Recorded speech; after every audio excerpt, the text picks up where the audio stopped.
Scorsese just put out Rolling Thunder Revue, a Bob Dylan story. Bob Dylan story by, I think it's Bob Dylan.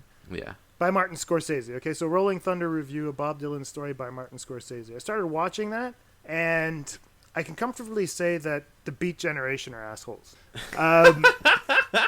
It's just nonsensical. I was trying to watch it, and I was like, well, it's a Scorsese documentary about Bob Dylan. Yeah, it's a folk period, it's the mid-'70s. It should be interesting in New York. And then I realized, I don't know why people are, just celebrating these people as artists. They're just drug enthusiasts that happen to be at the right time at the right place because they were celebrating whatever the fuck was going on at that moment in time.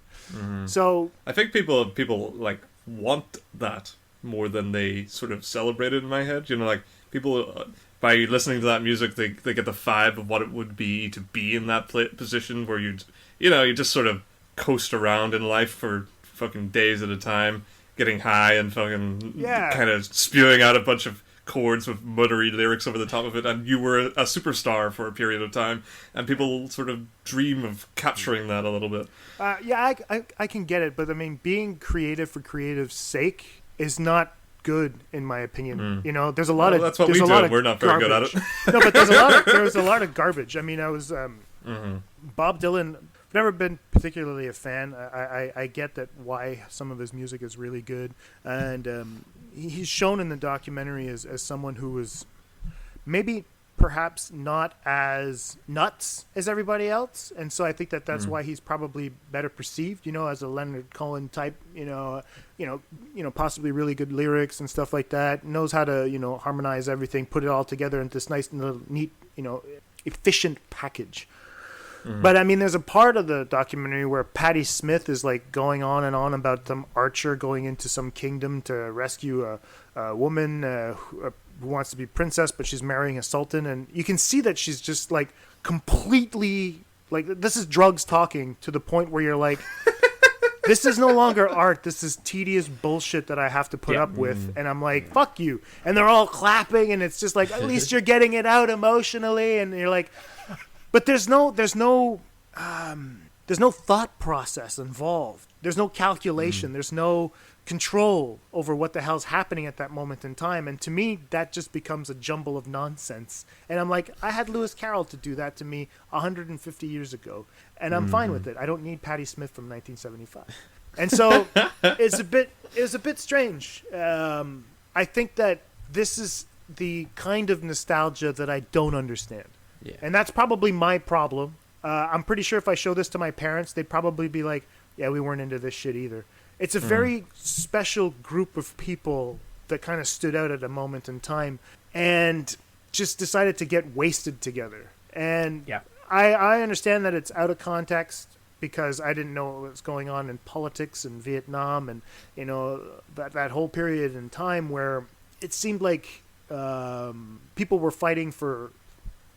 I think what I'm trying to say is that watching a documentary like that with a bunch of white people trying to express themselves feels like the epitome of white privilege at a time where other people didn't have rights. And so to kind of indulge in a moment like that seems to be stupid. I mean, you're lost, but you're kind of lucky to be doing this and coasting along by your nonsense. When you have other people in the street getting hosed down for basic human rights, and you're like, fuck you.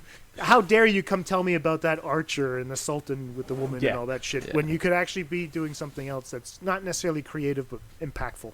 So, it just seemed to me that I was like, well, yeah, fuck you. I don't care about this. I think Scorsese loves Bob Dylan. This isn't the first time he's actually made a documentary about Bob Dylan.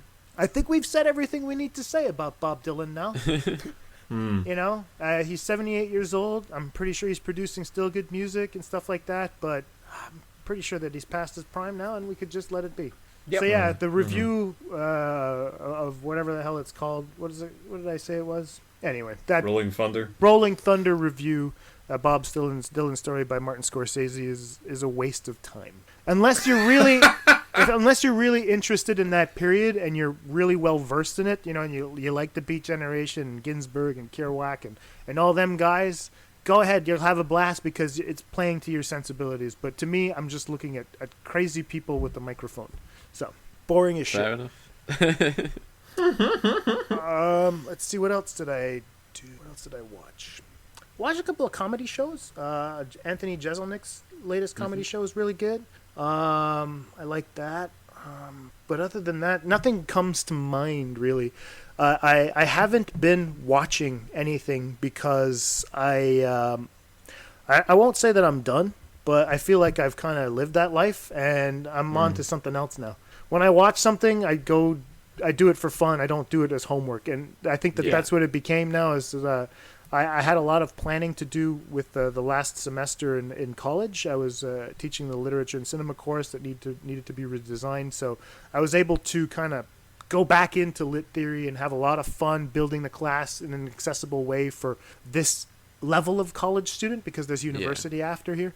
And it was really interesting to teach them about structuralism and feminism and psychoanalysis, and get into social criticism, which I branched off into African American criticism, and then to teach them about deconstruction. And so working with the stories that I was with there and the movies that I'd already seen there was really, really kind of fun, and it was difficult work, but it was fun in the end. So I didn't particularly feel like diving back into sitting on a couch and shit like that. My girlfriend and I have been doing, great stuff together, going out for exercise and just getting, off the sitting down and what do you want to watch tonight? And, that bullshit.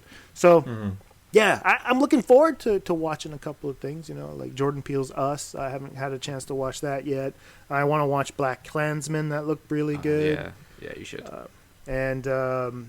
Godzilla, I had a fun time, so we'll get into that a little bit later. But other than that, I just kind of don't give a shit. Fair Right, enough. fair enough.